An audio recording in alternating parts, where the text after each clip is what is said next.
well sourced. There were some really good passages of play in there today. Still some things to improve on, but happy just to get the result. Yeah, for sure. Our start was a bit slow and it was probably brought on by probably poor inside 50 entries at the start of the game. But fortunately enough, I think it was a great reflection of the leaders that were able to change around mid-quarter and were able to walk away at quarter time, even on the scoreboard, which is probably a good result after the way we started.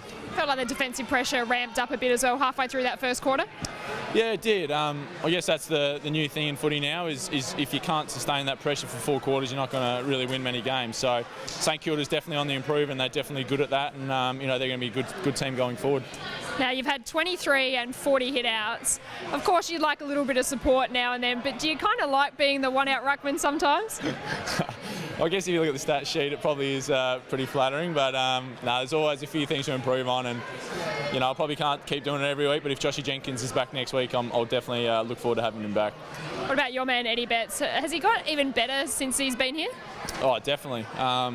Just the ability to keep the ball alive when there's numerous defenders around, and also his finishing's first class, and doesn't matter where it is. He's going to kick the goal, and I was just having a laugh with Danger that if I sit at the top of the 50, it's probably the best seat in the house to watch the Eddie show. So he's going very well, and I love playing with him as all the boys do.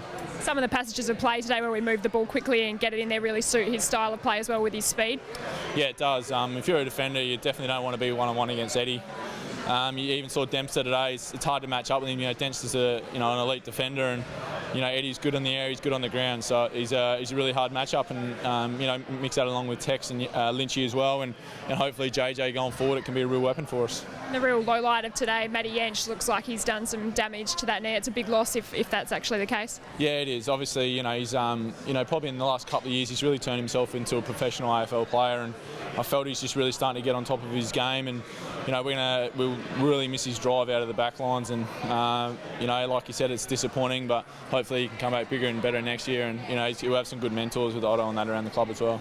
The Giants next week, one of the most improved teams in the comp this year, and the Big Mummy. It's going to be a big challenge, especially over there in Sydney. Yeah, it is. Every week it's different opponents, but none bigger than probably Mummy. So I'll definitely look forward. I think he played today, so I'll have a look at him early in the week, and I guess the thing with Mummy is what you're going to get from him, and it's going to be a really physical game.